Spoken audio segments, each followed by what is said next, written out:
पढ़ के बता रहे हैं हम। 49, 56।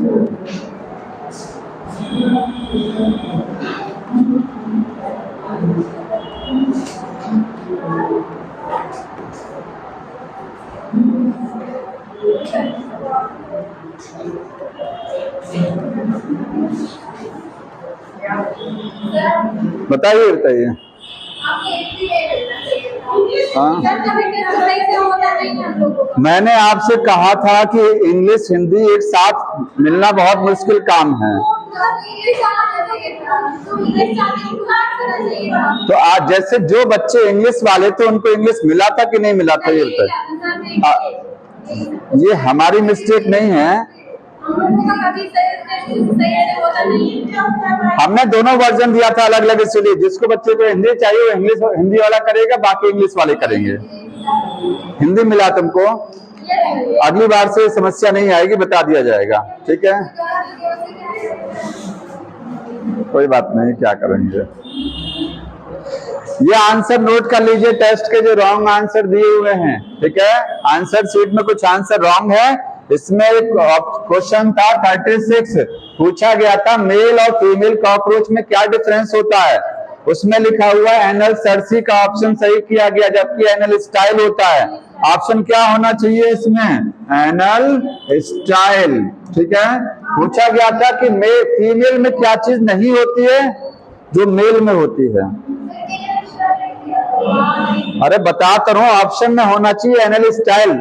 ऑप्शन दिया था anal cirri, anal cirri male में भी होता है फीमेल में भी होता है, समझ में आया? वो कोई डिफरेंस नहीं है, बाकी ये ऑप्शन है। हाँ, एनल सर्सी मेल फीमेल दोनों में है। कोलेट्रल ग्लैंड आपकी फीमेल में होती हैं, समझ में आया? हाँ, ठीक। गोनो एपोफाइसिस फीमेल में है। पूछा गया था जो फीमेल में मेल में नहीं है, सॉरी मेल में है बट फीमेल में नहीं है, ये नहीं है, ये आपके मेल में है केवल, समझ में आ रहा है? अब पढ़ लेना ऑप्शन, ये ऑप्शन नहीं दिया गया था, इसी ऑप्शन को फर्स्ट नंबर का ऑप्शन ये बनाना चाहिए था उसको।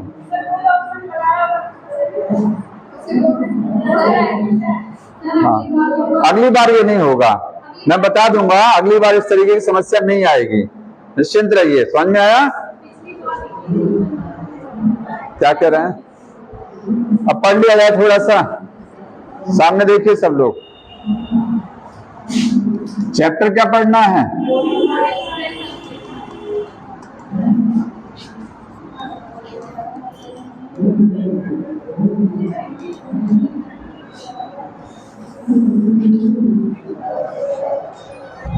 चैप्टर है बॉडी फ्लूइड एंड सर्कुलेशन, ठीक? बेटा इधर देखो सब लोग, बताएंगे बॉडी फ्लूइड क्या होता है? कोई बताएगा? हिंदी में इसको शारीरिक द्रव बोलते हैं। क्या बोलते हैं? शारीरिक द्रव। और सर्कुलेशन का मतलब होता है संचरण, शारीरिक द्रव का संचरण, ठीक? ये क्या है बॉडी फ्लूइड?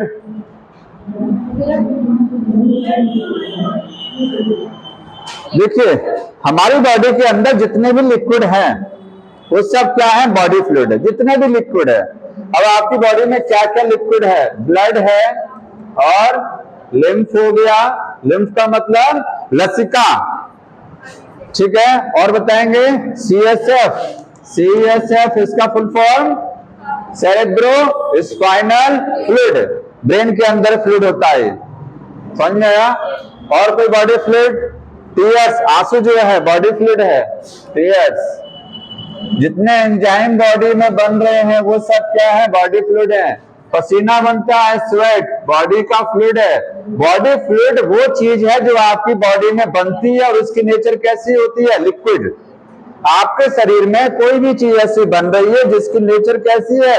लिक्विड है, जो तरल नेचर का है, उसको क्या बोलते हैं? Body fluid. हमारी बॉडी में दो मेन बॉडी फ्लूइड है, ये मेन है, बाकी ये सब भी क्या है? बॉडी फ्लूइड है, लेकिन मुख्य रूप से क्या है? ब्लड है और लिम्फ है। समझ में आया? क्योंकि हमको पढ़ना है ऐसा बॉडी फ्लूइड जिसका क्या होता है? सर्कुलेशन। तो इन दोनों का क्या है, बॉडी में पूरा सर्कुलेशन होता है, दौड़ते हैं बॉडी में। ये समझ में आ रहा है? तो बॉडी फ्लूइड की जो डेफिनेशन है वो क्या है, लिक्विड है। लिख लीजिएगा, लिक्विड, ठीक है, प्रोड्यूस्ड एंड बॉडी, बॉडी के अंदर जो लिक्विड बनते हैं उनको क्या बोलेंगे, बॉडी फ्लूइड। एग्जाम्पल के तौर पे सारा लिख लीजिएगा। पूछा जाए मेन कौन सा है, तो ये मेन दो है केवल, ब्लड है और लिम्फ हो गया।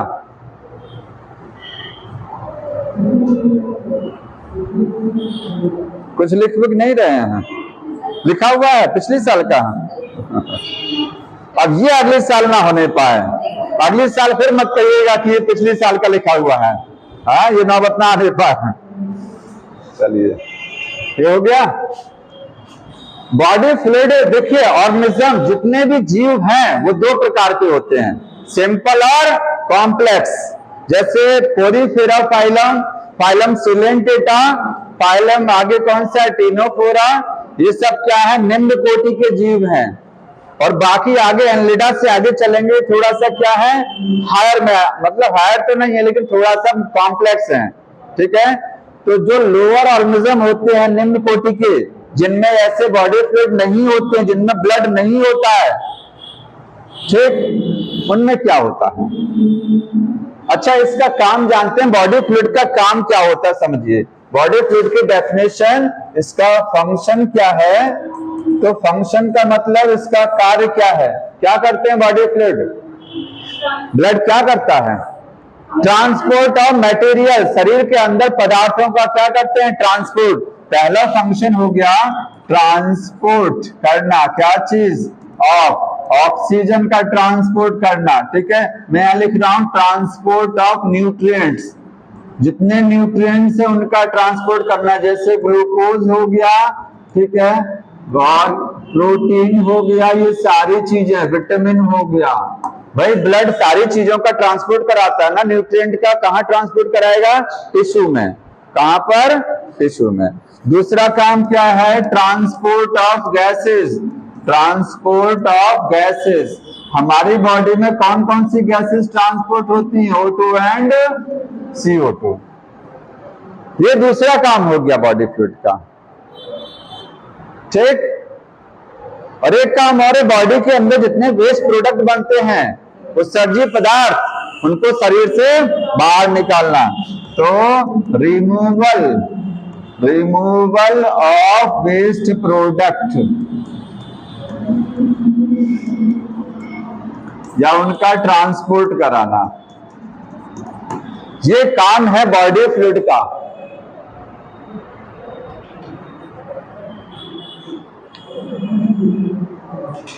और बॉडी फ्लूइड कहां देखने को मिलता है, तो लिखिएगा प्रेजेंट कहां होगा, present in complex organism, complex organism, ऐसे जीव जिनकी बॉडी क्या है, बहुत कॉम्प्लेक्स है। सिंपल में बॉडी फ्लूइड नहीं होता है, समझ में आया। जिसके अंदर ब्लड है, जिसके अंदर लिम्फ है, उसके अंदर बॉडी फ्लूइड है। अब आप कहेंगे हाइड्रा के अंदर बॉडी फ्लूइड नहीं होता है, पोरीफेरा में नहीं है, ठीक। तो बताएंगे वो उनके अंदर, उनके शरीर में उनको कैसे न्यूट्रिएंट मिलता है, कैसे वो अपना वेस्ट प्रोडक्ट निकालते हैं, कैसे वो गैसों का आदान प्रदान कराते हैं। बॉडी फ्लूइड तो नहीं है, सिंपल ऑर्गेनिज्म। बताएगा कोई, वाटर की मदद से, स्पंज पढ़ा है सभी ने ना, स्पंज की बॉडी में छोटे छोटे क्या होते हैं, छेद होते हैं। पानी जो है बाहर से एंट्री करता है और उसी पानी के द्वारा फूड पार्टिकल, ऑक्सीजन, ये सारी चीजें इसके शरीर में प्रवेश करती हैं। इसके बाद वेस्ट प्रोडक्ट इसी ऑस्ट्रिया के द्वारा बाहर निकलते हैं। तो पानी एक माध्यम है, पानी के द्वारा वाटर करंट जो इंटर करती है बॉडी में। हाइड्रा का जन्म है बॉडी, हाइड्रा वाटर को यूज करता है, उसी बहाने न्यूट्रिएंट को अपनी बॉडी में इंटेक कर लेगा, ऑक्सीजन को ले लेगा। वही पानी क्या करेगा, फिर शरीर में जो कार्बन डाइऑक्साइड बनी हुई है या जो वेस्ट प्रोडक्ट बन गए हैं वो पानी के रास्ते बाहर निकलेंगे। तो एक लाइन बुक में लिखा है, बहुत इंपॉर्टेंट है, लिखा हुआ है, नोट कर लीजिएगा। एंड लोअर ऑर्गेनिज्म, जो लोअर ऑर्गेनिज्म है, फॉर एग्जाम्पल क्या है, पोरीफेरा हो गया, ठीक है, सिलेंटेटा हो गया, इन सब में क्या होता है, वाटर एंटर करेगा, enters inside body, inside body, ठीक है, किसके लिए, टू सप्लाई न्यूट्रिएंट को सप्लाई कराने के लिए, कॉमा गैस को सप्लाई कराने के लिए, एंड रिमूवल ऑफ वेस्ट, तो आप कह सकते हैं जो लोअर ऑर्गेनिज्म है इनमें बॉडी फ्लूइड तो नहीं होता है, लेकिन पानी जो है, वाटर, वो काम कर देता है बॉडी फ्लूइड का। समझ में आ रहा है? यहां पर यही अंडरलाइन करिएगा, लोअर ऑर्गेनिज्म में क्या चीज होती है, वाटर होता है, ठीक। ये इंपॉर्टेंट लाइन है, ये आपकी एनसीईआरटी में पहले पैराग्राफ में पढ़ेंगे, दिया हुआ है।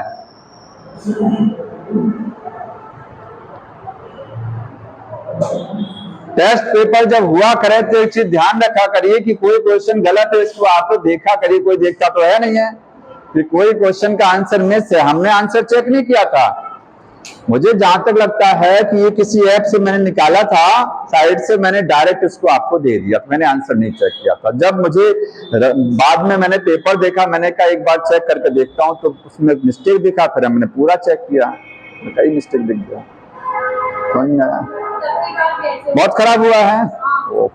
एक चीज है, कुछ क्वेश्चन उसमें बाहर से थे, ऐसे कुछ क्वेश्चन थे जो बाहर एनसीईआरटी बेस्ड नहीं थे, बुक में नामो निशान नहीं है उसका, ठीक है। हाँ, यहां तक समझ में आया? आगे देखिए, अब हमको कौन सा बॉडी फ्लूइड पढ़ना है, ब्लड, ठीक, हमको ब्लड के बारे में पढ़ना है। ये चैप्टर बहुत इंटरेस्टिंग है, आराम से पढ़िए। ब्लड का फॉर्मेशन कहाँ होता है, कोई बताएंगे? ब्लड का फॉर्मेशन इसको बोलेंगे, इसके लिए एक नाम दिया जाता है, हीमोपोइसिस। हीमोपोइसिस का मतलब ब्लड का बनना।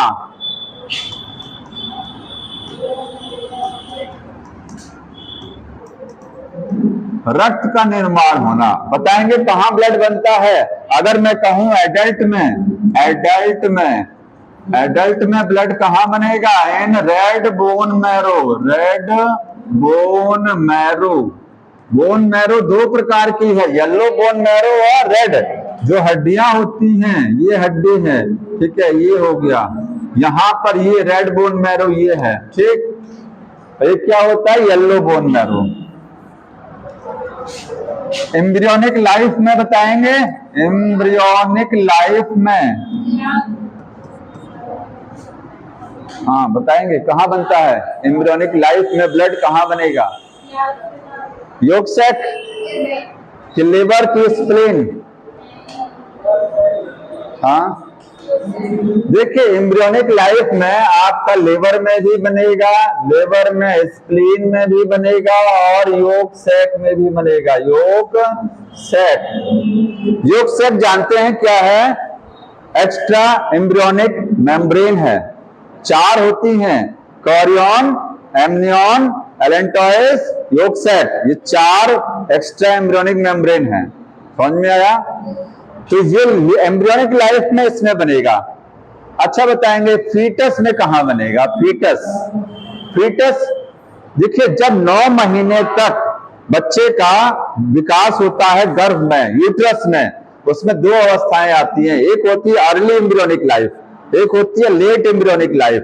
अगर जो है एम्ब्रियो लगभग 3 महीने तक का है, कितने महीने का एम्ब्रियो है? 3, तो वो अर्ली एम्ब्रियोनिक लाइफ मानी जाती है, और 3 या 4 महीने के बाद की लाइफ 9 महीने तक वो है लेट एम्ब्रियोनिक लाइफ। तो फीटस किसको बोलते हैं? लेट वाले को बोलते हैं। जब एम्ब्रियो पूरा डेवलप हो जाता है, 8-9 महीने का बच्चा हो जाता है, तो उसको बोलते हैं फीटस। अगर फीटस क्वेश्चन पूछा जाएगा कि फीटस में कहां बनता है ब्लड, तो आंसर होगा लिवर में। लिवर और स्प्लीन ये किसके लिए है? ये फीटस के लिए है, ठीक है। और योग सैक क्या है? जब 3 महीने का एम्ब्रियो है, 3 महीने का, वो अर्ली एम्ब्रियो है, शुरुआती दौर का है, उसमें योग सैक में ब्लड बनेगा। तो योग सैक में कहां बनेगा? In early embryo, early embryo. और अर्ली एम्ब्रियो का मतलब अप टू 3 मंथ्स, 3 महीने तक केवल। 3 महीने के बाद ब्लड कहां बनना चालू हो जाता है? क्योंकि लीवर, स्प्लीन ये 3 से 4 महीने के बाद ही बनता है। जब बच्चा 3 महीने का पूरा हो जाता है, 4 तक लीवर बन जाएगा। और लीवर नहीं बना रहेगा तो योग सैक में बनेगा ब्लड। समझ में आ रहा है? सबसे पहले ब्लड कहां बनता है? First time. आंसर क्या होगा? फर्स्ट टाइम ब्लड कहां बनता है?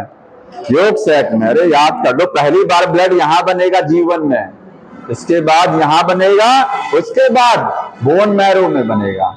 तो एडल्ट में कहां बनेगा? In adults. तो एडल्ट्स में क्या होगा? In bone marrow. ठीक, ये तो साइट है कि कहां कहां ब्लड बनता है। समझ में आ रहा है ना?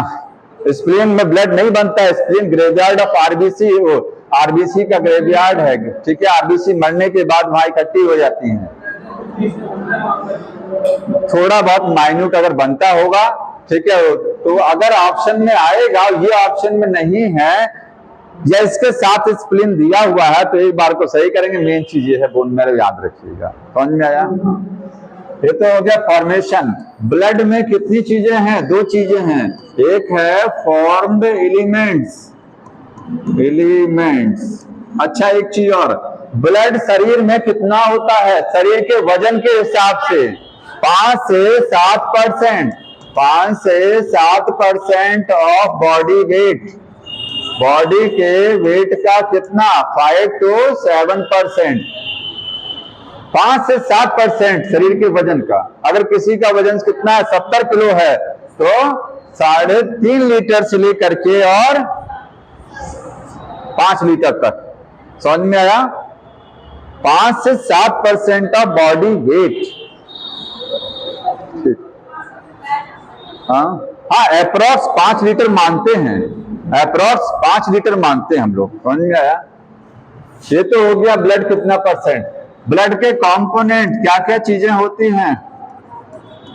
क्या क्या होता है ब्लड में? 2 चीजें हैं। पहला फॉर्म्ड एलिमेंट, दूसरा क्या है? मैट्रिक्स। ठीक है, फॉर्म्ड एलिमेंट क्या क्या है? कितना परसेंट?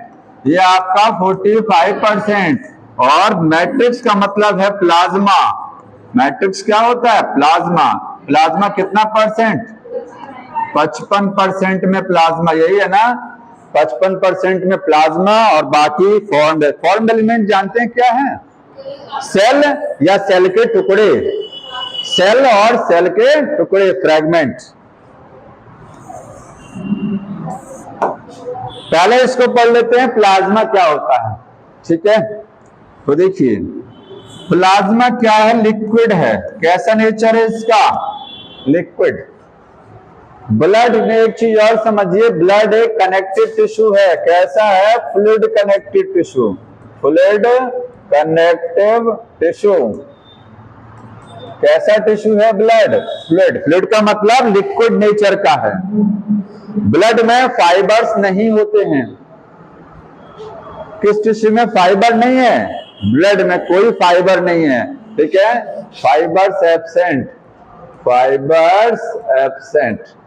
अब यहां पर आ जाइए, मैट्रिक्स क्या है? प्लाज्मा लिक्विड होता है। कलर कैसा होता है? स्ट्रॉ कलर्ड, भूसे के कलर का। इसका रंग कैसा है? स्ट्रॉ कलर्ड है। ठीक है, सबसे ज्यादा प्लाज्मा में पानी होता है। अगर कहा जाए प्लाज्मा में क्या क्या चीजें होती हैं, तो प्लाज्मा का देखिए कंपोनेंट, मैं आगे बढ़ जा रहा हूं।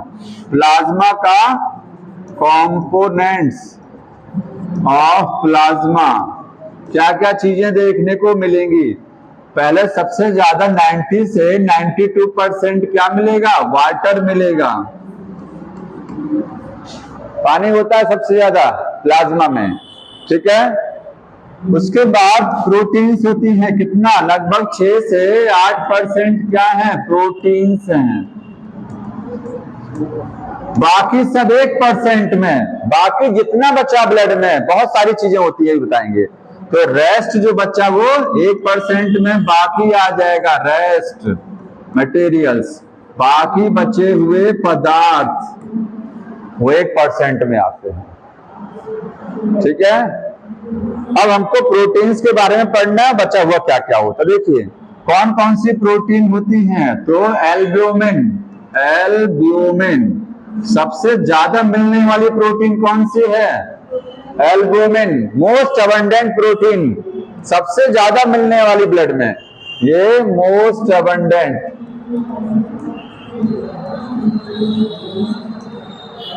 ठीक है, क्या काम होता है एल्ब्यूमिन का बताइए, ऑस्मोटिक प्रेशर ब्लड का मेंटेन रखना, ऑस्मोटिक प्रेशर ब्लड में सॉल्यूट और सॉल्वेंट की कंसंट्रेशन को बैलेंस रखना।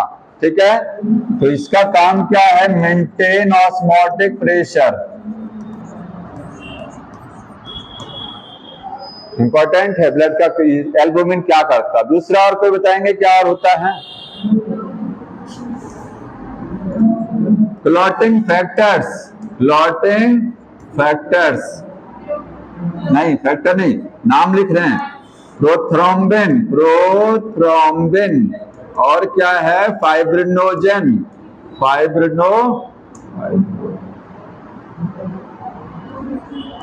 प्रोथ्रोम्बिन।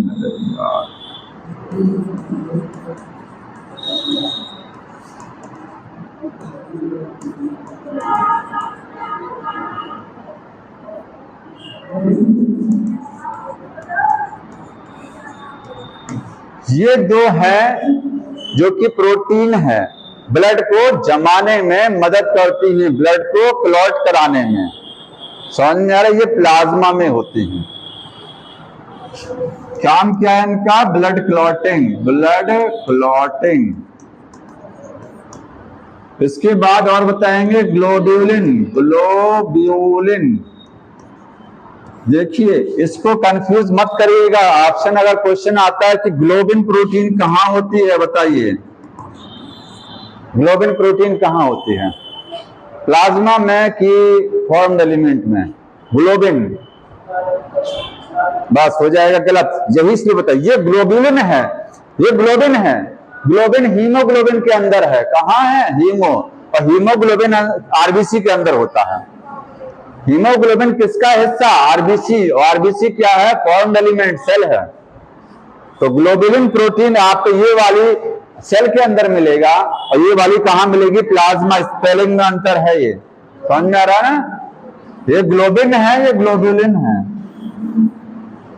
कितने टाइप का होता है, अल्फा, बीटा और गामा, 3 टाइप की है ये, जिसमें से जो गामा ग्लोब्यूलिन है इसको क्या बोलते हैं, एंटीबॉडी। आप एंटीबॉडी पढ़ते हैं ना, एंटीबॉडी यही है, इम्यूनोग्लोबुलिन, क्या बोलते हैं इसको, इम्यूनोग्लोबुलिन, आईजी, आईजी बोला जाता है। ये 3 टाइप का हो गया। इसके बाद में 1% को पढ़ लेते हैं, क्या क्या देखिए, 1% में क्या क्या, हाँ बताइए डिफरेंस।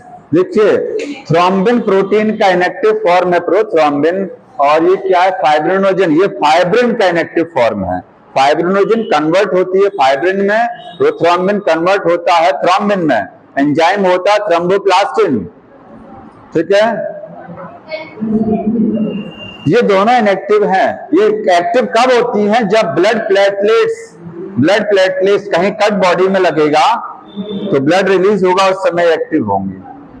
क्लॉटिंग के टाइम पर 1% में क्या मिलेगा बताएंगे कोई, 1% में क्या क्या होता है, जितनी गैसेस हैं, गैसेस कौन कौन सी गैसेस हैं, ऑक्सीजन और कार्बन डाइऑक्साइड, और क्या मिलेगा, ग्लूकोज और अमीनो एसिड, आपके ब्लड में अमीनो एसिड भी होंगे, प्रोटीन्स होगा, प्रोटीन्स पढ़ लिए ऊपर ना, हालांकि प्रोटीन्स हमने अलग से पढ़ लिया है, तो प्रोटीन्स यहां से आप हटा सकते हैं, प्रोटीन्स को यहां से हटा, क्योंकि अलग से है प्रोटीन। हम 1% में पढ़ रहे हैं और क्या बचा हुआ है, ग्लूकोज हो गया, अमीनो एसिड हो गया, फैट हो गया, और बताएंगे विटामिन्स है, विटामिन्स, हार्मोन्स हो गया, हार्मोन्स, हालांकि हार्मोन्स भी क्या हैं, प्रोटीन्स ही होते हैं।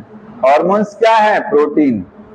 और बताएंगे आयंस, कौन कौन से आयन होता है बताइए, सोडियम हो गया, पोटेशियम हो गया, कैल्शियम हो गया, मैग्नीशियम हो गया, बाइकार्बोनेट हो गया, और बताएंगे पीओ फॉस्फेट आपके ब्लड में मिलेगा, फॉस्फेट भी होता है, और क्लोरीन, Cl क्लोरीन, और कोई मैग्नीशियम हो गया, इतना है ना।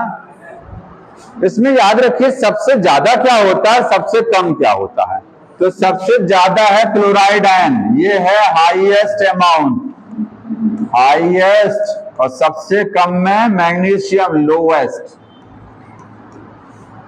क्लोराइड शिफ्ट बढ़ा ना, क्लोराइड शिफ्ट, जब कार्बन डाइऑक्साइड का वो क्लोराइड यहां आया है, तो सबसे ज्यादा क्लोराइड आयन और सबसे कम मैग्नीशियम आयन होते हैं। इसके अलावा और क्या होगा, हाँ कार्बोनेट भी है, और बताएंगे, कार्बोनेट लिख दिया मैंने, बाइकार्बोनेट, ये जो मैंने लिखा है बाई का, और बताइए क्या होता है, आयरन, हाँ आयरन क्यों नहीं होगा, बिल्कुल होगा आयरन। और बताएंगे, वो छोड़ दीजिए, आगे प्लाज्मा में और क्या क्या है, आयंस हो गया, इसके अलावा मिनरल्स होंगे, सॉरी साल्ट होगा, सॉल्ट, सॉल्ट्स होते हैं, ठीक है, ब्लड के प्लाज्मा में salt, for example sodium chloride, और कुछ इतनी सारी चीजें हैं। और एक चीज और मिलेगा, किसी ने नहीं बताया, एंटीबॉडी, एंटीबॉडी, एंटीबॉडी ब्लड के प्लाज्मा में ही होती है। एंटीबॉडी क्या है, प्रोटीन्स हैं, क्या होती हैं वो, प्रोटीन्स, ठीक है। कितना हो गया ये, हाँ बताइए,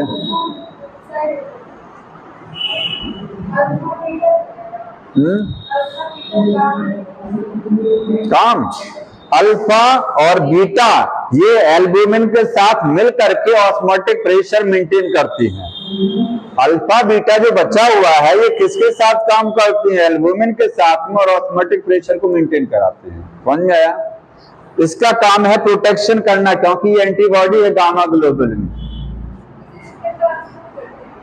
क्या चीज, ये ट्रांसपोर्ट नहीं करती हैं, ये एक तरीके से बॉडी में सुरक्षा नहीं, जैसे ऑस्मोटिक प्रेशर समझ रहे हैं ना, ब्लड का ऑस्मोटिक प्रेशर उसको मेंटेन रखती हैं, क्या चीज, अल्फा और बीटा। अरे इम्यूनिटी ये वाली है, इम्यूनिटी ये है, एंटीबॉडी क्या करती है, इम्यूनिटी देती है। समझ में आया, और कुछ यहां तक हो गया, सिर पे हाथ क्यों रखे हो जी, दिमाग में नहीं घुस रहा है, सिर दर्द कर रहा है। दरअसल में आज टाइम भी बहुत हो गया ना, आज आप लोग जल्दी आए हैं, ठीक है।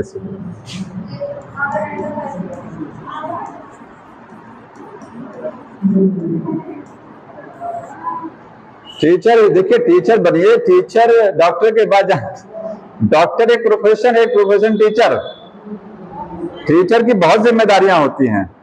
वो केवल आपको लगता है केवल पढ़ाने वाला काम कर रहा है, पढ़ाने का वाला काम ही नहीं, इसके पास बहुत सारे काम, बहुत सारी जिम्मेदारियों का निर्वहन करता है, और इस समाज में इज्जत मिलती है, समाज में इज्जत मिलती है, डॉक्टर को भी मिलती है, दो ही लोगों को मिलती है इज्जत, दो ही लोगों को। समझ में आया, हाँ।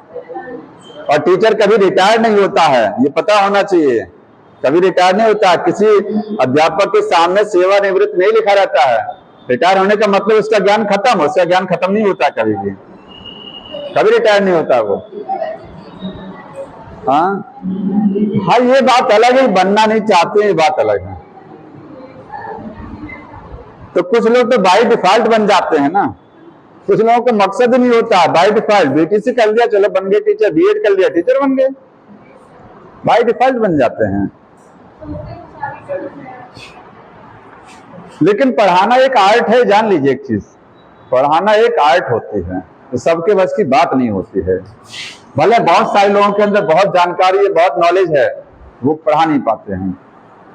ठीक है, हाँ। फॉर्म्ड एलिमेंट क्या होता है? सेल। इसमें आप क्या पढ़ेंगे? आरबीसी है, डब्ल्यूबीसी है और प्लेटलेट है। तीनों को एक साथ पढ़ लेते हैं। देखिए आरबीसी, हाँ बताइए, सीरम छूट गया है। देखिए सीरम क्या नोट कर लीजिएगा, सीरम प्लाज्मा माइनस के क्लॉटिंग फैक्टर्स। प्लाज्मा में से अगर आप क्या निकाल दीजिए? क्लॉटिंग फैक्टर्स को हटा दीजिए। जब जाते हैं पैथोलॉजी लैब में, ब्लड निकलवाते हैं, ब्लड निकालते हैं, इसके बाद एक मशीन होती है सेंट्रीफ्यूज, पढ़े हैं ना सेंट्रीफ्यूज, उसमें रखते हैं ब्लड को, रोटेट कराते हैं तेजी से। ब्लड में से अगर ये ब्लड लाल रंग का है पूरा, तो ब्लड में ये ब्लड है, ऊपर कुछ ऐसा आ जाएगा जैसे ऑयल की तरीके से तेल पीला रंग का दिखाई देता है। ब्लड में जब सेंट्रीफ्यूज कराएंगे तो जो भारी चीजें हैं वो नीचे बैठ जाएंगी, बाकी चीजें ऊपर हल्की रहेंगी। तो ऊपर का पोर्शन कुछ येलो नजर आता है, वो क्या है? आपका सीरम है। ब्लड में से सीरम निकालते हैं। प्लाज्मा, देखिए ब्लड में दो चीजें हैं, सेल और लिक्विड पार्ट है। लिक्विड पार्ट में से अगर आप क्लॉटिंग फैक्टर को हटा दीजिए तो क्या है? सीरम। कभी देखा है सीरम? कैसे दिखेगा? जब कहीं ब्लड जमता है, कट लगता बॉडी में, खून जमता है, तो देखते हैं जब थक्का बनता, थक्का, तो थक्का बनने के बाद में कुछ पानी की बूंदें आपको ऊपर नजर आती हैं, देखे हैं? उसको कर दो बंद, वो चल रहा है, मोबाइल को कर दीजिए बंद। हाँ इधर देख लो तुम, वो सब क्या चला रहे। देखिए जब ब्लड जमता है तो क्लॉट बनेगा, थक्का बनने के बाद में उस पर पानी की कुछ बूंदें निकलती हैं। कभी गौर किए हैं? जहां खून जम जाता है तो वहां पर पानी की कुछ बूंदें इकट्ठी हो जाती हैं उस क्लॉट के ऊपर में, उनका रंग होता है हल्का सा पीला, वही है सीरम। क्लॉटिंग फैक्टर, क्योंकि जब ब्लड जमता है तो जितने क्लॉटिंग फैक्टर हैं वो सब कहां बिजी हो गए? खून को जमाने में। बाकी प्लाज्मा निकल करके बाहर आया, वही प्लाज्मा का बचा हुआ सीरम है। प्लाज्मा में से क्लॉटिंग फैक्टर हट जाता है तो बचा हुआ क्या रहता है? सीरम। तो सीरम आपको दिखता है, समझ में आया? उसको बोलते हैं सीरम। आरबीसी, आरबीसी देखिए, आरबीसी का इसको क्या बोलेंगे? Erythrocyte, erythrocytes, red blood corpses, ये इरेथ्रोसाइट। आरबीसी का संख्या कितना है? तो बुक में क्या लिखा है? 5 to 5.5 मिलियन आरबीसी, मिलियंस पर क्यूबिक मिलीमीटर ऑफ ब्लड, पर क्यूबिक मिलीमीटर ऑफ ब्लड। मतलब एक घन मीटर, एक घन मीटर आयतन में, घन मिलीमीटर, सॉरी, घन मिलीमीटर वॉल्यूम में कितना आरबीसी होती है? 5 से 5.5 मिलियन आरबीसी। सोचिए एक घन मिलीमीटर ब्लड में, समझ में आ रहा है? आरबीसी का लाइफ स्पैन कितना होता है? 120 डेज। आरबीसी में न्यूक्लियस क्या है बताएंगे? एब्सेंट की प्रेजेंट? एब्सेंट। लेकिन मैच्योर्ड आरबीसी में एब्सेंट होता है। अगर आरबीसी नया बना है, जब आरबीसी नई बनती है तो न्यूक्लियस रहता है, लेकिन जब आरबीसी मैच्योर हो जाती है तो न्यूक्लियस गायब हो जाता है। क्यों गायब हो जाता है? कारण बताइए।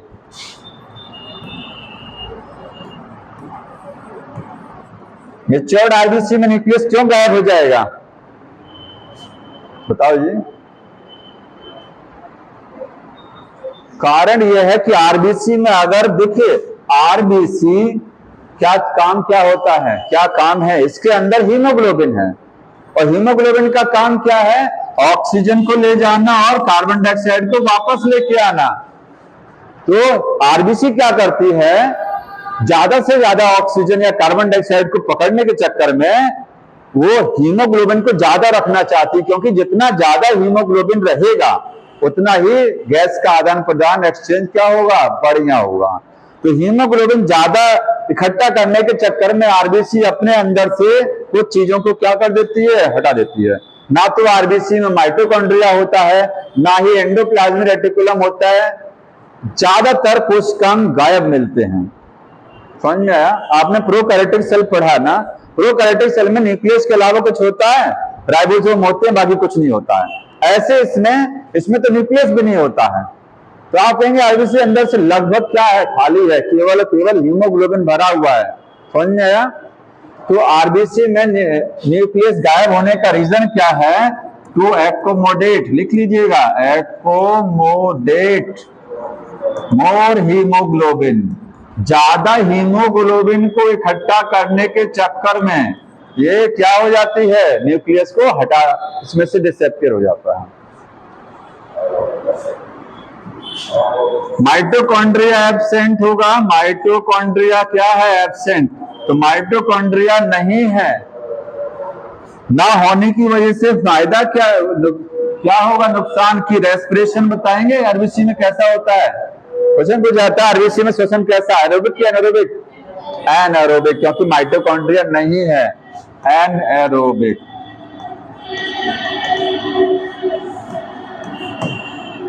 इंपॉर्टेंट है, एनारोबिक श्वसन होता है। ठीक, एक आरबीसी के अंदर कितना हीमोग्लोबिन, देखिए 1 आरबीसी के अंदर 280 मिलियन हीमोग्लोबिन है। कितने हीमोग्लोबिन एक आरबीसी में? 280। अब सोचिए, आपके एक बूंद ब्लड में, एक बूंद समझिए, एक बूंद ब्लड में कितनी आरबीसी, इतना आरबीसी एक बूंद खून में, और एक आरबीसी के अंदर कितना हीमोग्लोबिन, 280 मिलियन हीमोग्लोबिन है। तो कितना हीमोग्लोबिन है, लेकिन हीमोग्लोबिन कितना होता है, 12 से 16 ग्राम पर 100 ml ऑफ ब्लड। यहां लिख लीजिएगा कि आरबीसी के अंदर हमारे है क्या है, हीमोग्लोबिन, और हीमोग्लोबिन कितना है, 12 से 16 ग्राम पर 100 ml। 100 ml ब्लड में कितना है, 12 से 16। 5 लीटर ब्लड होता है ब्लड में, बॉडी में कितना लीटर, 5। तो आप कैलकुलेट कर सकते हैं आपकी बॉडी में टोटल हीमोग्लोबिन कितना है। 100 ml में इतना है, तो 5 लीटर में इसका मल्टीप्लाई करके निकाल लेंगे। किलो में तो नहीं आएगा ना, आ जाएगा, समझ में आ सकता है, निकाल लीजिएगा। तो ये आपका हो गया आरबीसी के बारे में। ठीक है, सीधे बैठ जाओ थोड़ा सा, तो दिक्कत है तो घर चले जाइए, मेरी तरफ से समस्या नहीं है। ठीक, क्योंकि जब पढ़िए तो मन से पढ़िए, वैसे पढ़ने में कोई मजा भी नहीं आता है। और कुछ लिखा आरबीसी में ऐसा कुछ, देखिए कोई लाइन छूट रही हो।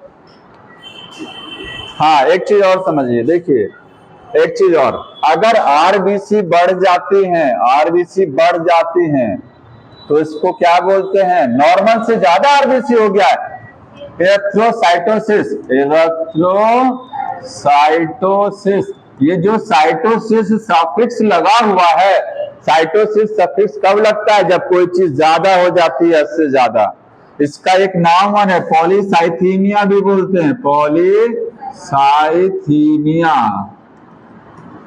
कोई नुकसान है आरबीसी बढ़ने से, बताइए, आरबीसी बढ़ने से कोई नुकसान है, क्या नुकसान है, हाँ बताइए। टेम्परेचर तो नहीं, ये कोई मेजर फैक्टर नहीं टेम्परेचर। देखिए अगर ब्लड गाढ़ा हो जाएगा, अगर आरबीसी ज्यादा हुई तो ब्लड क्या हो जाएगा, गाढ़ा। जैसे सोचिए आपका ब्लड है, इसमें इतनी आरबीसी है, अभी सोचिए आरबीसी ज्यादा हो जाए तो क्या हो जाएगा, ब्लड गाढ़ा हो जाएगा। ठीक है, और ब्लड जब गाढ़ा हो जाएगा तो ये ब्लड में थक्का जम सकता है, खून कहीं जम सकता है, और हार्ट अटैक आने के चांस बढ़ जाएंगे। ठीक है, हाँ, ये नुकसान होता है इससे। आरबीसी जब कम हो जाती है, संख्या कम, तो एरिथ्रोसाइटोपिनिया है, एरिथ्रोसाइटोपिनिया। ये जो साइटोपिनिया वर्ड जुड़ा है, इसका मतलब कम, कोई चीज जब घटती है तो साइटोपिनिया लगाते हैं, समझ में आ रहा है। क्या नुकसान होता है अगर आरबीसी घट गया? एनीमिया, ऑक्सीजन बॉडी में कम जाएगा, एनीमिया हो जाएगा। ठीक है, इससे समस्या क्या आएगी? एनीमिया हो जाएगा, इससे हो जाएगा ब्लड क्लॉट हो जाएगा, ब्लड क्लॉट कर जाएगा।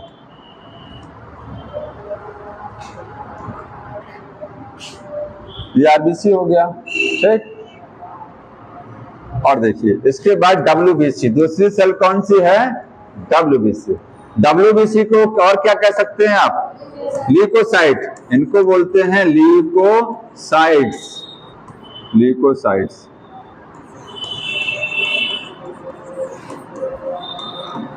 एक है लिम्फोसाइट, ध्यान रखिएगा दोनों में अंतर है। लिम्फोसाइट और ल्यूकोसाइट में फर्क होता है, अभी बताएंगे आगे। पूरा नाम व्हाइट ब्लड कॉर्पस्कल, सबको पता होगा। ये डब्ल्यूबीसी का लाइफ स्पेन कितना है? 1 से 2 दिन, 1 से 2 दिन तक डब्ल्यूबीसी, या कभी कभी हफ्ते भर भी जिंदा रह जाते हैं। ठीक है, आरबी डब्ल्यूबीसी की संख्या 6000 से लेकर के 8000 पर मिलीमीटर ऑफ ब्लड, एक बूंद ब्लड में इतनी डब्ल्यूबीसी है। और अगर आरबीसी और डब्ल्यूबीसी का रेशियो पूछा जाएगा तो याद रखिए, आरबीसी रेशियो डब्ल्यूबीसी कैलकुलेट नहीं करना है, 600:1 याद रखिए। 600 गुना ज्यादा होती है आरबीसी डब्ल्यूबीसी से, 600 गुना ज्यादा। समझ में आया? नहीं कैलकुलेट करेंगे तो टाइम लग जाएगा। ये हो गया इनका, ये संख्या हो गया। ये अगर डब्ल्यूबीसी घटता है, डब्ल्यूबीसी क्या होता है? अगर बढ़ता है तो बताएंगे इसको क्या बोलेंगे? अगर बढ़ जाएगा डब्ल्यूबीसी, डब्ल्यूबीसी में न्यूक्लियस है, ध्यान रखिएगा, मैं लिख दे रहा हूं न्यूक्लियस प्रेजेंट, न्यूक्लियस प्रेजेंट है। रेस्पिरेशन कैसा होगा? एरोबिक रेस्पिरेशन होगा, एरोबिक। ठीक, अगर डब्ल्यूबीसी की संख्या घटती है, पहले लिखा रहे हैं बढ़ेगा, तो बोलेंगे ल्यूकोसाइटोसिस, ल्यूकोसाइटोसिस, सही है ना? और डब्ल्यूबीसी की संख्या एक बार और लिख रहा हूं बढ़ेगी तो लिम्फोमा, ल्यूकेमिया, ल्यूकेमिया, दोनों में कोई अंतर बताएगा? यहां पर भी डब्ल्यूबीसी की संख्या बढ़ा रहे हैं, यहां पर भी, इसको बोलते हैं ये और इसको, ये दोनों में क्या अंतर है? ल्यूकेमिया में और ल्यूकोसाइटोसिस में क्या अंतर होता है? दोनों जगह बढ़ती है, दोनों केस में डब्ल्यूबीसी बढ़ रहा है, लेकिन केस अलग अलग है। ये हमारे बॉडी में डब्ल्यूबीसी 2 तरीके से बढ़ता है। एक तो बॉडी में इंफेक्शन अगर आपकी है, इंफेक्शन, क्योंकि डब्ल्यूबीसी आपकी बॉडी के सैनिक हैं, सोल्डर हैं। जैसे बॉडी में इंफेक्शन होता है तुरंत डब्ल्यूबीसी बढ़ जाते हैं और इंफेक्शन को मारने की कोशिश करते हैं। तो अगर बॉडी में किसी भी तरीके का इंफेक्शन है तो ब्लड में डब्ल्यूबीसी ज्यादा हो जाएगा। तो पहला डब्ल्यूबीसी बढ़ता है जो ये वाला, ये कब होता है? During infection, infection. ये इन्फेक्शन कैसे भी हो सकता, हाँ बताइए, हाँ बता रहे हैं। और ये वाला कब बढ़ता है? जब कैंसर होता, ब्लड कैंसर है इसका दूसरा नाम, ब्लड कैंसर, इसी को बोलते हैं ब्लड कैंसर। तो अगर बॉडी में कैंसर हो गया है, और कहां कैंसर हुआ है? डब्ल्यूबीसी को बनाने वाली सेल में, उस सेल में जो डब्ल्यूबीसी बना रही है, तो उसके लिए तब डब्ल्यूबीसी बहुत ज्यादा हो जाएंगे, उसको क्या बोलेंगे? तब ल्यूकेमिया बोला जाएगा, अदरवाइज ये बोलेंगे। समझ में आया? ब्लड के देखिए कैंसर कैसे होता है, कैंसर एक पूरा चैप्टर आपका दिया हुआ है। कैंसर कहते नहीं है कि कुछ नहीं खाता है, दली तक नहीं खाता है, फिर भी कैंसर हो गया और उसको माउथ कैंसर हो गया, कहते नहीं है, उसको माउथ वाला हुआ। हाँ, तो ज्यादातर कॉमन इस समय यही चल रहा है, आज के समय सुनने को आ रहा है, टंग कैंसर हो गया, ठीक है, ओरल कैंसर ज्यादा सुनने में आ रहा है। कैंसर का जीन सबके अंदर है, सुस्त अवस्था में पड़ा हुआ, सोया हुआ है। प्रोटो ऑन्कोजिन बोलते हैं, क्या बोलते हैं? प्रोटो ऑन्कोजिन, सेलुलर ऑन्कोजिन, सबकी बॉडी में। वो जिस दिन एक्टिव हो गया उस दिन बॉडी में कैंसर सेल बनना चालू हो जाएंगे। एक्टिव कैसे होता है? बहुत सारे तरीके कैंसर होने के। वो टोबैको है, ठीक है, कोई भी केमिकल है, बहुत सारे पेस्टिसाइड हैं, ठीक। तो जितने ये आप जो टूथपेस्ट करते हैं उसमें भी एक केमिकल पड़ा होता है, सोडियम बेंजोएट, वो कैंसर कॉज कराता है, टूथपेस्ट। समझ में आया? तो ये सारी चीजें हैं कैंसर। रेस से कैंसर होता है, वायरस से भी कैंसर होता है। समझ में आया? एजेंट पढ़ते हैं, biological agent, chemical agent, physical agent, ये सब कैंसर। डाई होती है, डाई, उनसे भी कैंसर होता है। तो कैंसर जब बॉडी में वो एजेंट एंटर कर जाएगा तो कैंसर हो जाएगा। इसलिए मस्त रहिए, जिंदगी को एंजॉय से जी दिए, क्योंकि जो कुछ नहीं खाता उसको भी हो जाता है। मंजन करना थोड़ी ना छोड़ दे। मैं तो सोच रहा हूँ दातुन करूं, मंजन को भी त्याग करके हम सोचते हैं कभी कभी दातुन किया जाए। हाँ, बढ़िया चीज है, उससे नहीं होगा।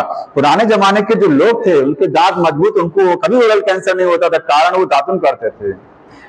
तो पेस्ट में बाकी कुछ ना कुछ चीज तो ऐसी है। आखिर सोचिए क्यों हो जा रहा है? या तो जो खाना खा रहे हैं, बड़ा पाव, छोटा पाव, चिली पनीर और दुनिया भर, इनमें भी तो केमिकल पड़े हुए नहीं पड़े हैं। हाँ? जब मंचूरियन बनाता है दुकान वाला तो क्या क्या उसमें कौन कौन सा ब्लैक और व्हाइट डाल डाल के बनाता है? हाँ? बस वही चीज है। मुंह में पानी आ गया होगा चाउमीन का नाम सुनते। हाँ, देखिए एक चीज बात सब लोग देखिए, ध्यान देखिए, टीचर का एक काम बच्चों को समझाना होता है। मेरी बात सुन लीजिए, फास्ट फूड अवॉइड करिए। अभी नहीं समस्या करेगा, हमारी एज में मैं तो अवॉइड कर दिया हूँ, ठीक है। हाँ? फास्ट फूड नहीं जानते हैं? जंक फूड वही है, स्ट्रीट फूड अवॉइड करिए, बहुत नुकसानदायक होता है। लेकिन अभी आपको पता नहीं लगेगा, एक एज के बाद वो पता लगता है, असर दिखाता है। समझ में आ रहा है?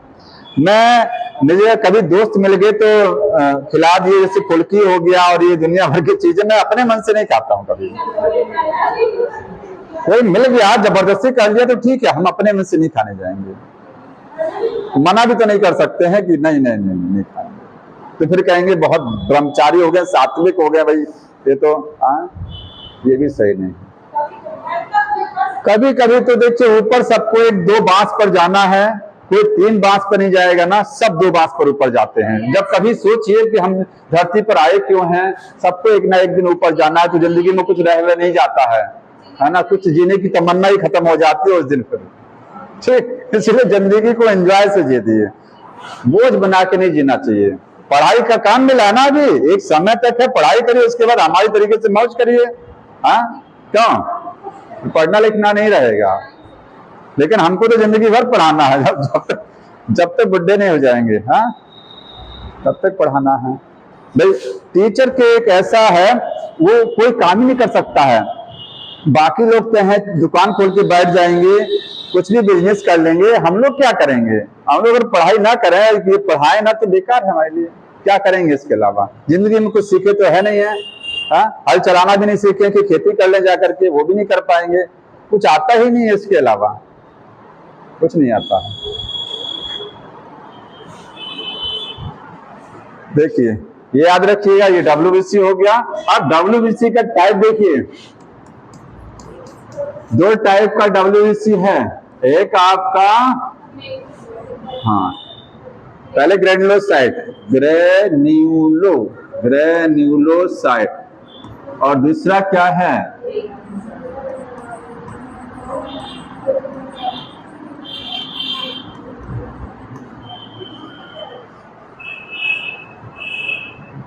ग्रेन्यूलोसाइट, ठीक। इसमें से जब कुछ बच्चे अगर डॉक्टर के अलावा टीचर बनेंगे तो देखिए बहुत सेटिस्फेक्शन मिलता है, पढ़ाने में बहुत मजा आता है।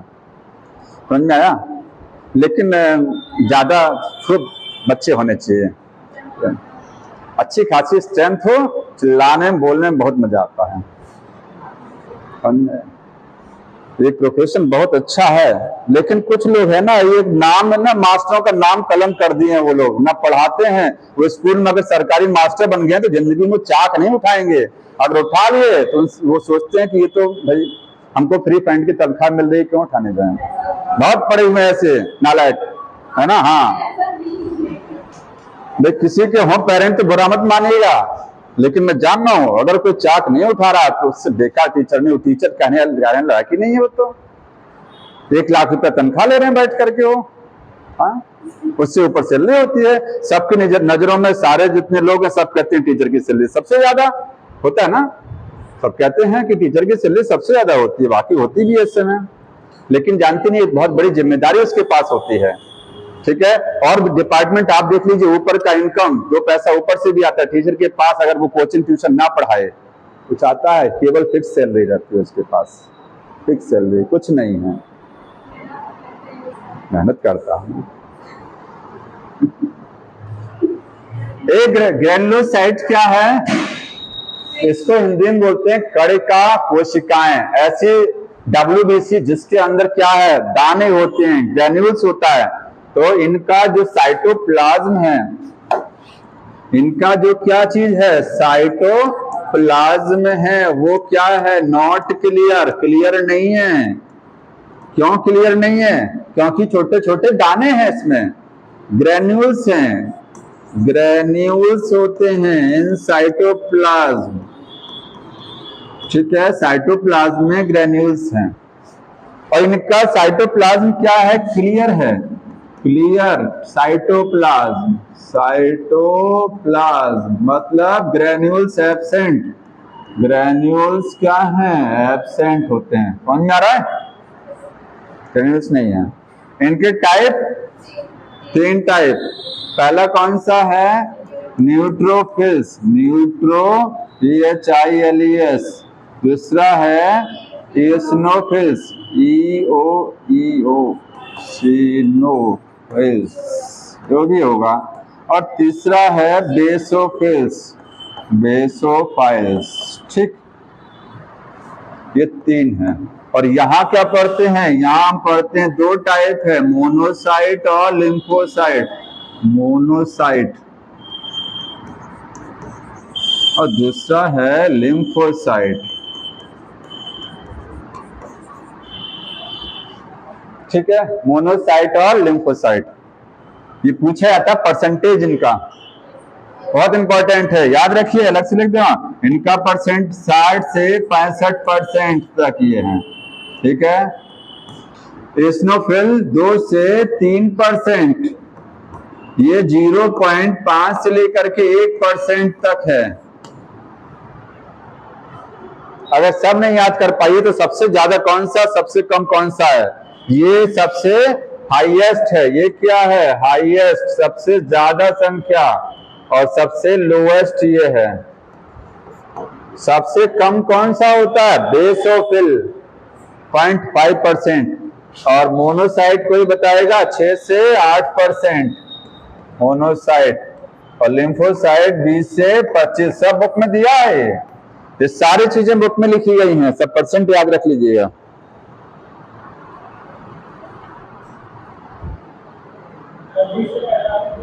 पैंतालीस, हाँ 45 लिख लो, 45%, वो 20 से 45%। हमको कंफ्यूज कर दिया, देखिए मैं जान रहा हूँ 25 होगा। 25 लिखा ना, हाँ 25 लिख लो जी। कहाँ 45 लिखा है बुक में? एनसीईआरटी बुक में लिखा होगा तो हम नहीं कहेंगे, लेकिन बाकी ये तो रॉन्ग भी लिख सकता है, इसलिए ज्यादा किताबों का अध्ययन नहीं करना चाहिए, है ना। जब आप पीजी करिए, एमएससी करिए तो बहुत किताबों का अध्ययन करिए, क्योंकि वहां फॉरेन राइटर की बुक हम पढ़ते हैं। कौन सी? विदेशी राइटर, वो गलत नहीं लिखते हैं कभी भी, लेकिन इंडियन राइटर गलत लिख देते हैं। और क्या, विदेशी राइटरों की एक बुक में आप पॉइंट नहीं रख सकते, ऐसे एनसीईआरटी में नहीं रख सकते हैं, वैसे उनके में बड़ी महंगी बुक आती हैं। ठीक है, तो एमएससी या बीएससी में तो कम होता है, लेकिन एमएससी में ज्यादा पढ़ते हैं। पढ़ भी रहोगे। कौन सी बुक? जूलॉजी में पढ़ रहे हो ना, जूलॉजी की तो हम जानते नहीं पीजी में कौन सी बुक चलती है, हाँ अपने स्तर का जानते हैं। देखिए न्यूट्रोफिल में और डिफरेंस समझिए, न्यूट्रोफिल का न्यूक्लियस कैसा है, इनके न्यूक्लियस में अंतर है सभी में। इधर देख लो जी, न्यूक्लियस इसका कैसा है, मल्टीलोब्ड। क्या है, मल्टीलोब्ड है। अगर न्यूक्लियस में बना दूं यहाँ पर, तो ये सेल बनाया मैंने और इसके न्यूक्लियस में बहुत सारी लोब, समझते हैं, लोब, हाँ न्यूक्लियस में जैसे देखिए आपको दिख रहा ना 1 2 3 4 5 ऐसे मल्टी लोब न्यूक्लियस होता है, कई लोब्स होती हैं, ठीक है। इसका दूसरा नाम कोई बताएगा? न्यूट्रोफिल को और क्या कहते हैं बताइए? न्यूट्रोफिल का दूसरा नाम क्या है? PMNL। ये कहां पढ़ेंगे, ये बता दो कहां पढ़ेंगे इसको? ह्यूमन हेल्थ डिजीज वाले में है, जहां पर आप पढ़ते हैं एक लाइन ऑफ डिफेंस, पहला शुरुआती में दिया हुआ है बैरियर, बैरियर पढ़ते हैं ना, फिजिकल बैरियर, फिजियोलॉजिकल बैरियर, तो ये सेलुलर बैरियर है PMNL। पूरा नाम कोई बताएगा? Morpho nuclear lymphocyte.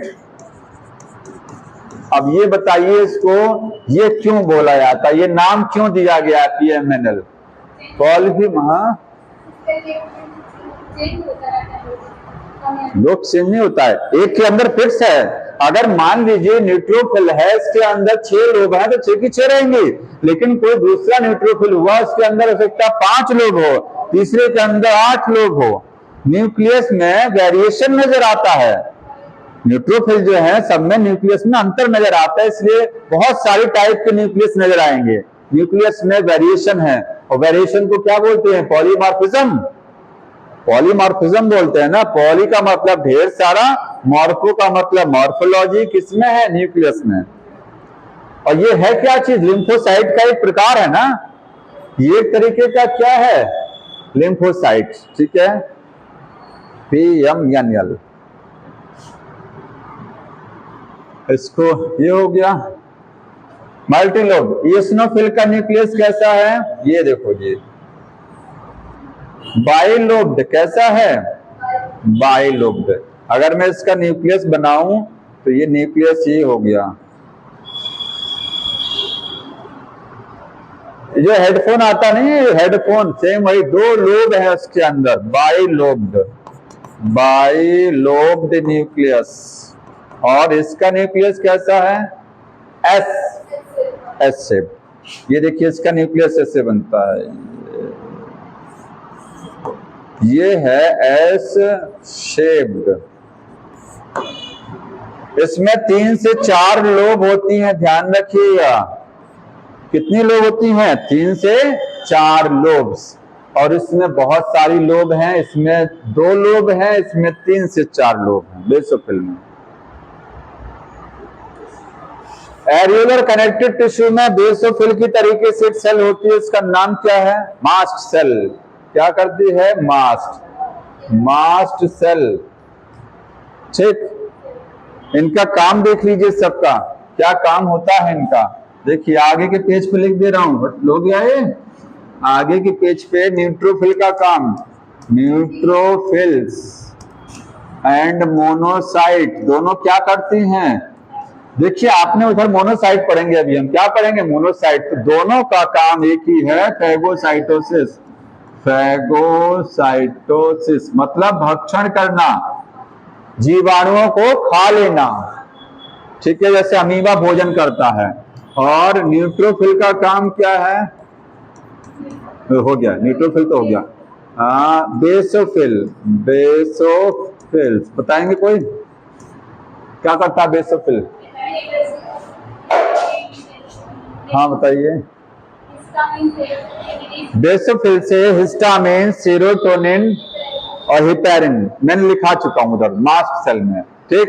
इसका काम है इन्फ्लामेशन कराना। इन्फ्लामेशन, शरीर में अगर कहीं सूजन आ रही है तो उसके पीछे कारण क्या है? बेसोफिल का है, क्योंकि बेसोफिल जो उसमें एक हिस्टामाइन है, एक सीरोटोनिन है। जो हिस्टामाइन है वो वैसोडाइलेटर है, और सीरोटोनिन क्या है? वैसोकंस्ट्रिक्टर है। समझ में आया? एसिनोफिल क्या करेगा?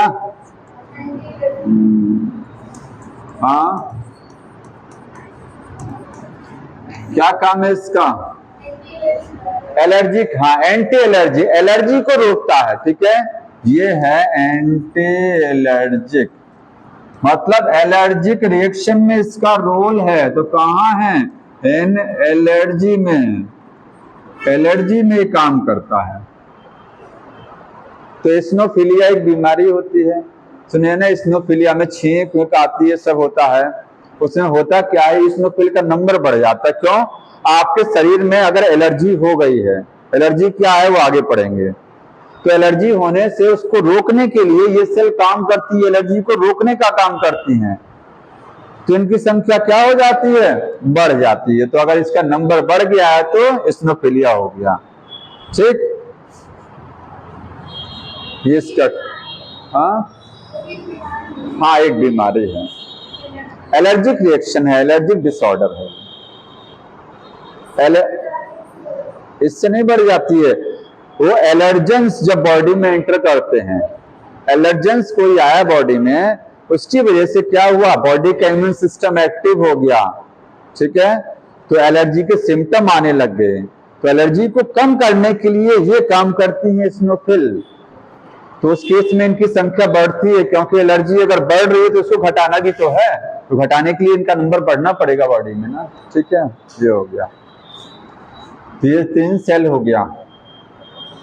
और देखिए इसके बाद अगला समझा है कौन सा वाला, ग्रेनुलोसाइट, ये हो गया ग्रेनुलो। अगला कौन सा, ए ग्रेनुलो, ए ग्रेन्युलोसाइट्स। इसमें पहला कौन सा है, मोनोसाइट, मोनोसाइट्स, और दूसरा है लिम्फोसाइट्स, लिम्फोसाइट्स। दोनों में क्या अंतर है, कोई बताएगा? बताइए, अंतर यहीं से आपको दिख रहा होगा। मोनोसाइट का साइज बड़ा है, इसका साइज क्या है, साइज जो है मोर है, इसका साइज छोटा है, साइज लेस। ठीक, पहला अंतर तो ये हो गया, ये बड़े साइज का, ये छोटे, लेकिन बड़े साइज का है ये, तो न्यूक्लियस उसके हिसाब से छोटा होता है, न्यूक्लियस कंपैरेटिवली क्या है, छोटा है। सेम का बीज के आकार का, किडनी या बीन शेप का न्यूक्लियस है, यहां लिखेंगे न्यूक्लियस क्या है, स्मॉल है। ठीक, और कैसा है, बीन शेप्ड, बीन या किडनी शेप्ड, बीन शेप या किडनी शेप का न्यूक्लियस मिलेगा इसमें। इनका साइज छोटा है तो न्यूक्लियस उसके हिसाब से बड़ा होगा, और कैसा होगा, राउंडेड या ओवल न्यूक्लियस। देखिए, ठीक है, यहाँ साइज छोटा है लेकिन न्यूक्लियस जो है, न्यूक्लियस क्या है, लार्ज है, और कैसा है, राउंडेड है, राउंडेड। ठीक है, वो न्यूक्लियस, ये तो उनका शेप में डिफरेंस आ गया। इनका काम देख लीजिए, क्या काम करती है। मोनोसाइट क्या करेगा, वही फैगोसाइटोसिस कराएगा। लिम्फोसाइट में 2 वैरायटी, टी लिम्फोसाइट और बी लिम्फोसाइट होता है ना, आगे पढ़ेंगे। टी सेल और बी सेल, इसको टी सेल भी बोलते हैं, और ये बी सेल है। टी सेल 2 प्रकार की होती हैं, टीएच और टीसी। समझ में आया? इसमें देखो काम क्या है, जो बी सेल है ये एंटीबॉडी बनाती है, क्या करती है, एंटीबॉडी फॉर्मेशन। सब बॉडी में इम्यूनिटी दे रहा है, जितना WBCS हमारे शरीर की सुरक्षा करती है अलग अलग तरीके से, ये एंटीबॉडी बना करके सुरक्षा करती है। ठीक, और ये कैसे सुरक्षा करती हैं, फैगोसाइटोसिस से करती हैं। ये कैसे सुरक्षा करती हैं, एलर्जी से हमको बचाती हैं। ठीक है, ये वाली टीएच का काम क्या है, बी सेल की मदद करना, help B cell, B cell को मदद करता है, किसके लिए, एंटीबॉडी बनाने के लिए।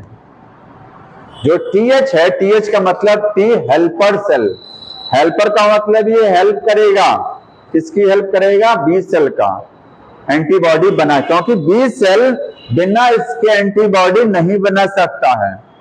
और टीसी क्या करता है, टीसी का पूरा नाम होता है साइटोटॉक्सिक टी सेल। ये क्या करता है, ये केमिकल रिलीज करेगा, रिलीज परफोरिन, परफोरिन, परफोरिन क्या है, केमिकल है, जो क्या करता है, किल करेगा किसको, पैथोजन को। हाँ बताइए, नहीं कुछ, पैथोजन को मारेगा। अब एक चीज और देखिए, इतना पहले लिख लो,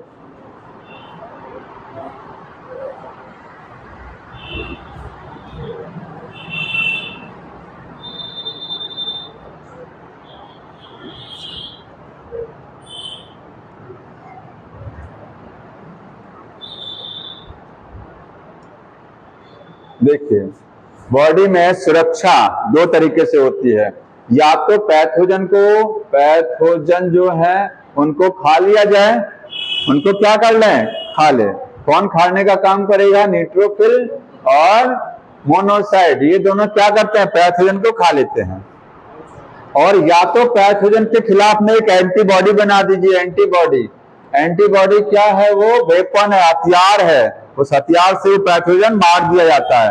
और तीसरा तरीका होता है, ना तो खाया जाए ना तो मारा जाए, एक केमिकल की मदद से उसको मारा जाए, केमिकल से। और वो केमिकल क्या है, परफोरिन है। जिससे मान लीजिए ये बैक्टीरिया है, टीएससी सेल क्या करेगा, इस बैक्टीरिया को डायरेक्ट किल करेगा।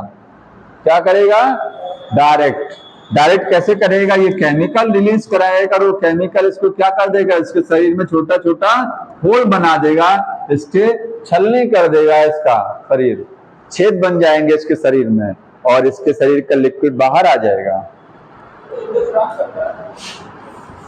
हाँ इंटरफ्रॉन भी करता है, लेकिन वो एंटीवायरल प्रोटीन है, वो वायरस के अगेंस्ट में लड़ता है। ये सबके लिए काम कर रहा है, जो परफोरिन है ये सबके लिए है। इंटरफेरॉन केवल वायरस के केस में काम करता है। समझ में आया? वायरस का इन्फेक्शन बॉडी में हुआ है, उसको रोकने के लिए इंटरफेरॉन काम करते हैं, नॉर्मल सेल को बचाते हैं। ठीक, हाँ और कुछ समझ में आया? हाँ ये हो गया, देखिए बी सेल और टी सेल का वर्क हो गया। हाँ ह्यूमन हेल्थ डिजीज में पढ़ाया जाएगा। हाँ अभी तक नहीं जानते, एंटीवायरल प्रोटीन इंटरफेरॉन। अगर आपकी बॉडी में कोरोना वायरस चला गया है तो क्या चीज बढ़ेगा, इंटरफेरॉन बढ़ेगा बॉडी में, एंटीवायरल प्रोटीन बढ़ जाएगी उसको खत्म करने के लिए। ठीक है,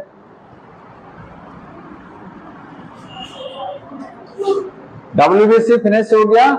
एक चीज और समझिए, WBC में एक क्षमता है, उसको बोलते हैं डायापेडेसिस। कोई बताएंगे क्या है? हाँ डायापेडेसिस एक प्रॉपर्टी है जो WBC में देखने को मिलती है। केवल डायापेडेसिस में होता है कि अगर कोई सेल, जैसे अमीबा अपने शरीर के आकार को बदल लेता है, ठीक है, वैसे WBC अपने शरीर को क्या कर लेती हैं, चेंज कर सकती हैं। ठीक है, हाँ क्या ये है, चेंज शेप ऑफ बॉडी। अगर WBC का शेप बदल रहा है तो उसको बोलते हैं डायपेडेसिस।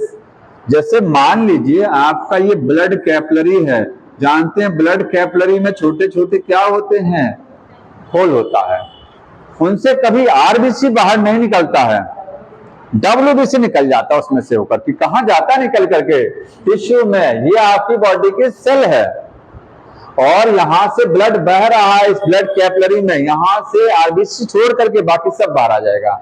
WBC कैसे बाहर आएगा, जबकि WBC का साइज बड़ा है, इस होल का साइज छोटा है, तो WBC कैसे निकलेगा इसमें से? जैसे ट्रेन में जब बहुत भीड़ होती है तो कुछ लोग ऐसा है निकल जाते ना, हाँ पतले होकर के, पतला होना पड़ेगा, तो WBC पतली होकर के निकल जाती है। जैसे ये WBC है, इसको बाहर निकलना है तो ये ऐसे लंबा हो जाएगा। ये देखिए जैसे अमीबा अपनी बॉडी को लंबा करके और उसमें से होल में से निकल जाएगा। फ्लेक्सिबल शेप है, समझ में आ रहा है? इसी को बोलते हैं हाँ अमीबॉइड, इसी को बोलते हैं, यही है अमीबॉइड मूवमेंट।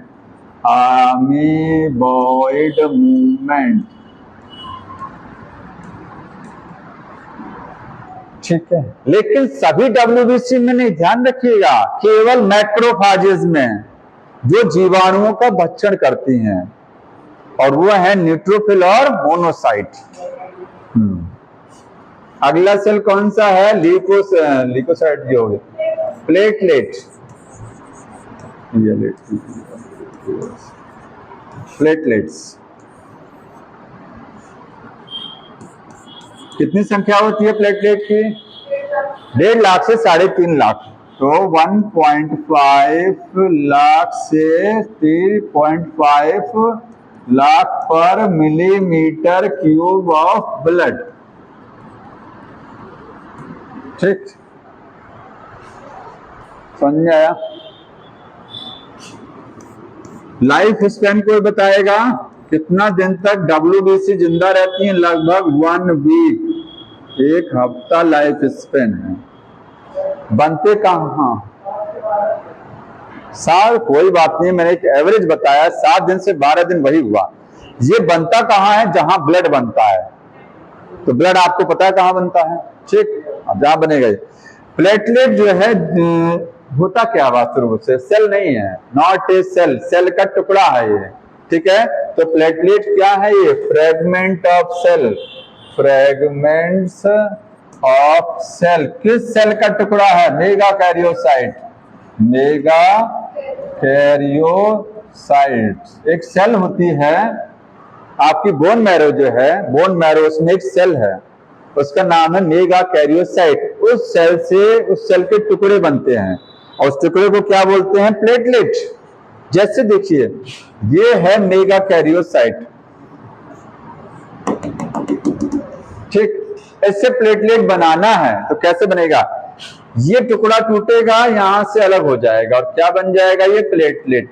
ठीक है, इसके बाद ये पीछे वाला टुकड़ा बड़ा, और ये टूटेगा, फिर ये टूटेगा, इस तरीके से यहाँ टूटता रहता है और टुकड़े बनते रहते हैं। ठीक है, तो ये मेगा कैरियोसाइट सेल के फ्रेगमेंट होते हैं। हाँ, मेगा कैरियोसाइट डिवाइड भी तो करती है, नहीं करती है? ठीक, प्लेटलेट का नंबर अगर घटेगा, प्लेटलेट्स का अगर नंबर ज्यादा हो जाता है तो इसके लिए क्या नाम दिया जाता है? थ्रोम्बोसाइटोसिस। क्या बोलते हैं? थ्रोम्बो। तो थ्रोम्बोसाइटोसिस।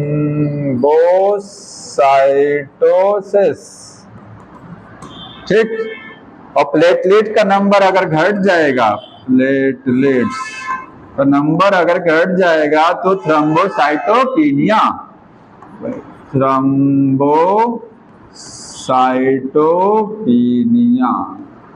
ये नंबर घट रहा और यहाँ ये बढ़ रहा है। ठीक, बताइए।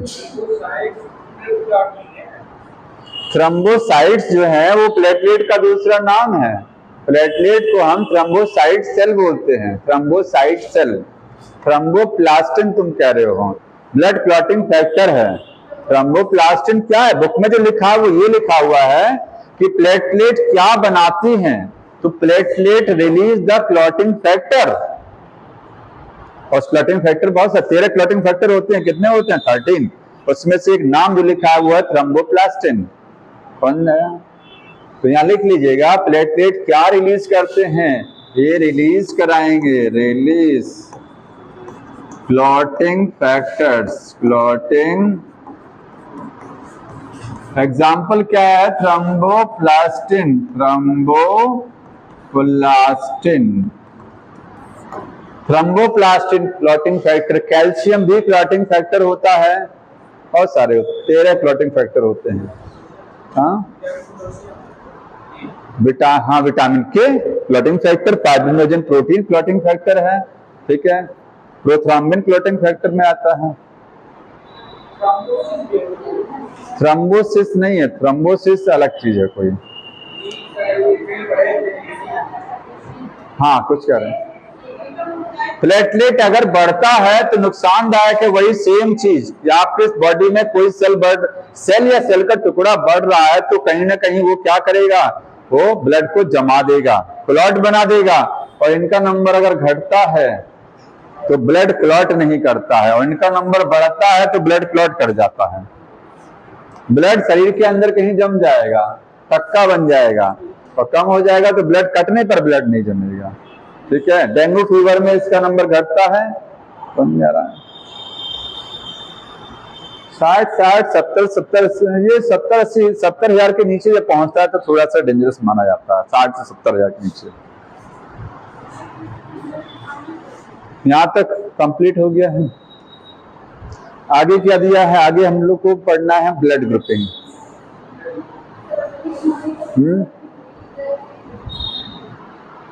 कुछ पूछना हो तो बताइए। 5 मिनट। कोई समस्या हो किसी को टॉपिक में कुछ बताइए। पिछला वाला पेपर किसी के पास हो, कोई क्वेश्चन हमसे पूछना हो बताइए। लाइए, लाओ जी समझा दें।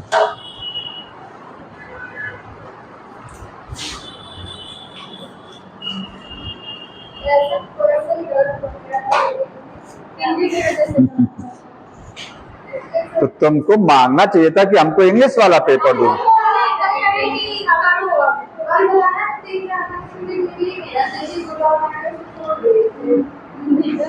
ये फाइनल एग्जाम में नहीं होगा, उसके लिए टेंशन ना रहो, ये वहां नहीं होगा।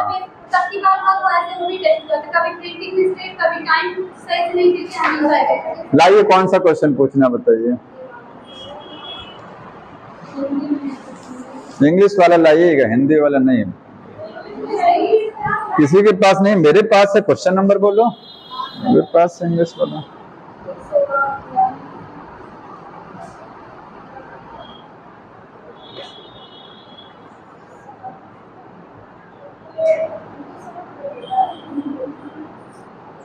यार आ जाओ, कहाँ चले गए भाई।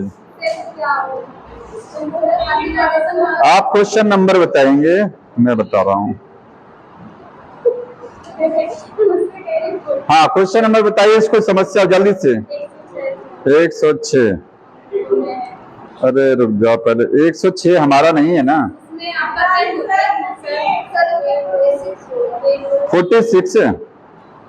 46 बता दें भैया। 46 आ गया। इन द बार्ले स्टेम, यही है ना बार्ले स्टेम वाला, जो बार्ले मिल गया ना। 48 anatomically field old dicot root, ये डाइकॉट रूट वाला है ना। तब बताओ हम कैसे बताएं, जब हमको क्वेश्चन ही नहीं मिल रहा तो हम बताएं कैसे। हाँ ले आइए, तुम ले आओ। एक आध सवाल जिसका समस्याग्रस्त हो बता दें। लाओ जी, कौन सा बोलो, हिंदी वाले बता दो। हिंदी पढ़ाओ 12th तक, पता दिक्कत नहीं है। बताइए। संवहन मंडल जिसमें फ्लोएम जाइलम से एम्फीक्राइबल है, ये एम्फीबेसल एम्फीक्राइबल एम्फीबेसल सॉरी, ये लिख रहा है एम्फीबेसल, इसी को इंग्लिश में बोलते हैं। बोल रहा है कि ऐसा वेस्कुलर बंडल जिसमें फ्लोएम जाइलम बाहर है, सेंटर में फ्लोएम है, उसको है। तो ये है भी नहीं आपके सिलेबस में, ये बाहर का क्वेश्चन है।